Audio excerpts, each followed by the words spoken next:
કેમ છો વિદ્યાર્થી મિત્રો? મજામાં ને? આરજે એજ્યુકેશનલ ઇન્સ્ટિટ્યૂટમાં હું અમિત સર તમારું હાર્દિક સ્વાગત કરું છું. વિદ્યાર્થી મિત્રો, આજે આપણે માઇક્રોસોફ્ટ એક્સેલની એક ન્યૂ ટ્રીક શીખવા જઈ રહ્યા છીએ, જે ખૂબ જ મહત્વની છે. તો ચાલો જોઈશું.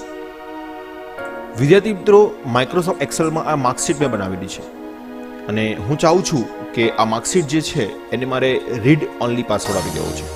ઓકે, તો કઈ રીતે આપીશું આપણે? તો એના માટે વિદ્યાર્થી મિત્રો આપણે રિવ્યુ નામનું જે ટેબ છે ત્યાં ક્લિક કરીશું. પ્રોટેક્ટ શીટ ત્યાં ક્લિક કરીશું અને વિદ્યાર્થી મિત્રો અહીંયા હું એક્ઝામ્પલ તરીકે 1 2 3 ત્યાર પછી ઓકે રિટર્ન પાસવર્ડ 1 2 3 આપીને અહીંયા ઓકે આપું છું. તો હવે વિદ્યાર્થી મિત્રો કોઈ પણ સેલમાં હું ટાઈપ કરવાની કોશિશ કરીશ તો એરર આવશે, કેમ કે આ શીટ પ્રોટેક્ટ છે. ચલો, આટલું હું તમને શીખવાડીશ તો આ પ્રોટેક્શન આપણું અધૂરું છે. તમે કહેશો કઈ રીતે સર? હવે તો લખાતું જ નથી આ સીટ. આપણે કોઈ પણ વ્યક્તિને જો સીટ આપીશું તો એ ચેન્જીસ નથી કરી શકવાનું, રાઈટ ને? હા, પણ વિદ્યાર્થી મિત્રો તમે જાણતા નહીં હોય આ પ્રોટેક્શન અધૂરું છે. શા માટે? કેમ કે આ સીટને હું જ્યારે સિલેક્ટ કરું છું, રાઈટ, અને રાઈટ ક્લિક આપું છું અને પછી કોપી અથવા કંટ્રોલ સી કોપી કરી, કોપી તમને દેખાય છે કે એક્ટિવ થઈ ગઈ છે, રાઈટ ને? સીટ નંબર 3 યા ન્યૂ ફાઇલ. ઓકે, અહીંયા હું ડાયરેક્ટલી રાઈટ ક્લિક મારીને પેસ્ટ કરું છું. તમે જોઈ શકો છો, ઓ આ તો પ્રોટેક્શન છે જ નહીં, આ તો પ્રોબ્લેમ વાળું થઈ ગયું ને.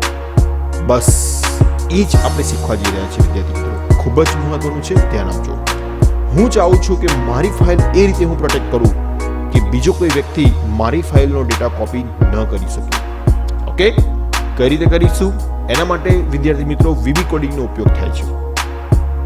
વર્ચ્યુઅલ બેઝિક વીબી કોડિંગ શું છે? એક્સેલનું મહાસાગર કહેવાય, કેમ કે એમાં કોડિંગથી આપણે એક્સેલને મોડિફાઈ કરી શકીએ છીએ. કોડિંગથી આપણે એક્સેલને આપણા વિચારો પ્રમાણે કામ કરાવી શકીએ છીએ. ઓકે, એ પણ આપણે સ્ટેપ બાય સ્ટેપ એડવાન્સ એક્સેલની અંદર અમે શીખવાડીએ છીએ. તો વિદ્યાર્થી મિત્રો એક વીબીનો એક નાનકડો ભાગ અંશ તમને હું અહીંયા બતાવવા જઈ રહ્યો છું.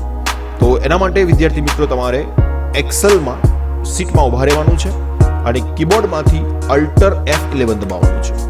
તમે વિદ્યાર્થી મિત્રો અલ્ટર F11 દબાવશો તો તમે જોઈ શકો છો માઇક્રોસોફ્ટ વર્ચ્યુઅલ બેઝિક, ઓકે, આ જે એપ્લિકેશન છે એ સ્ટાર્ટ થઈ ગઈ છે.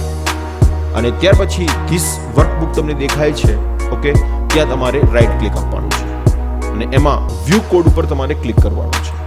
વ્યૂ કોડ ઉપર તમે ક્લિક કરશો તો કોડ લખવા માટેનો ડાયલોગ બોક્સ અહીંયા ઓપન થઈ જશે.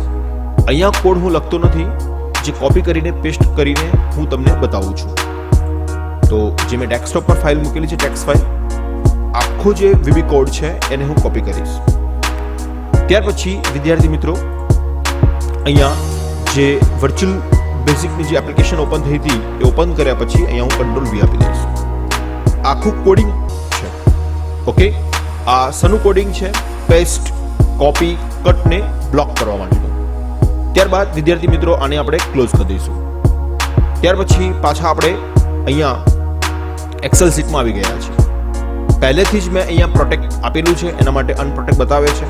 જો તમે પ્રોટેક્શન આપેલું ન હોય, એટલે કે પાસવર્ડ ન આપેલો હોય, તો રિવ્યુમાં જઈને તમે અહીંયાથી અનપ્રોટેક્ટ જે લખેલું છે ત્યાં પ્રોટેક્ટ લખેલું આવશે, ત્યાં તમારે પાસવર્ડ આપી દેવાનો છે.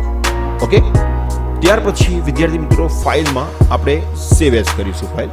ઓકે, અને ટેમ્પરરી હું ડેસ્કટોપ ઉપર સેવ કરું છું અને ફાઇલનું નામ આપ્યું એક્ઝામ્પલ તરીકે ABC. અને ડાયરેક્ટલી સેવ નથી કરવાનું. હવે આ એક્સેલ શીટ નથી, આ એક પ્રોટેક્ટ શીટ છે. તો એના માટે આપણે એક્સેલ વર્કબુક લખેલું છે ત્યાં ક્લિક કરીને અહીંયા એક્સેલ માઇક્રો ઇનેબલ વર્કબુક લખેલું છે ત્યાં તમારે ક્લિક કરવાનું છે અને ત્યાર પછી વિદ્યાર્થી મિત્રો આને સેવ કરીશું. ક્લિયર?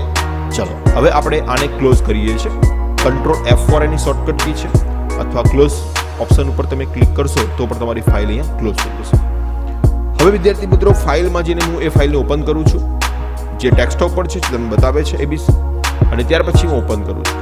ઓકે, અને માની લો કે ઇનેબલ કન્ટેન્ટ પર મેં ક્લિક કર્યું. હવે વિદ્યાર્થી મિત્રો ચલો આને હું સિલેક્ટ કરવા માંગુ છું અને અહીંયા હું આપું છું કંટ્રોલ સી.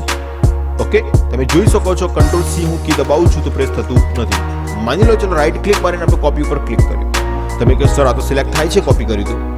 ના વિદ્યાર્થી મિત્રો, કોપી જે સિલેક્ટ થઈ ગઈ છે એટલે કોપી એક્ટિવ થઈ ગઈ છે, બટ કોઈ પણ સીટમાં તમે જશો, ઓકે, માની લો કે સીટ નંબર 4 મેં ન્યૂ સીટ લીધેલી છે અને હું રાઈટ ક્લિક મારીને પેસ્ટ કર્યું તો પેસ્ટ ઓપ્શન અહીંયા શું છે?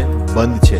તમે હોમમાં જઈને પેસ્ટ કરવાની કોશિશ કરશો તો શું છે, બંધ છે. કંટ્રોલ V આપશો તો શું થશે, બંધ છે. ઓકે, તો ખૂબ જ મહત્વનું આ ટ્રીક છે વિદ્યાર્થી મિત્રો. જો તમને આ ટ્રીક ગમે તો 100% તમે તમારા મિત્રોને શેર કરો, કેમ કે આ કંપનીમાં, ઇન્ડસ્ટ્રીમાં ઓકે ખૂબ જ મહત્વની સાબિત થશે આ ટ્રીક. ઓકે, કે આપણી ગેરહાજરીમાં આપણી સીટ બીજા કોઈ વ્યક્તિને જ્યારે યુઝ કરવા માટે આપીએ તો બીજો કોઈ વ્યક્તિ આપણા સીટમાંથી ડેટા કોપી ન કરી શકીએ, એના માટેની આ ટ્રીક આપણે આજે શીખ્યા. આવી જ એક નવી ટ્રીક સાથે મળીશું. આવજો.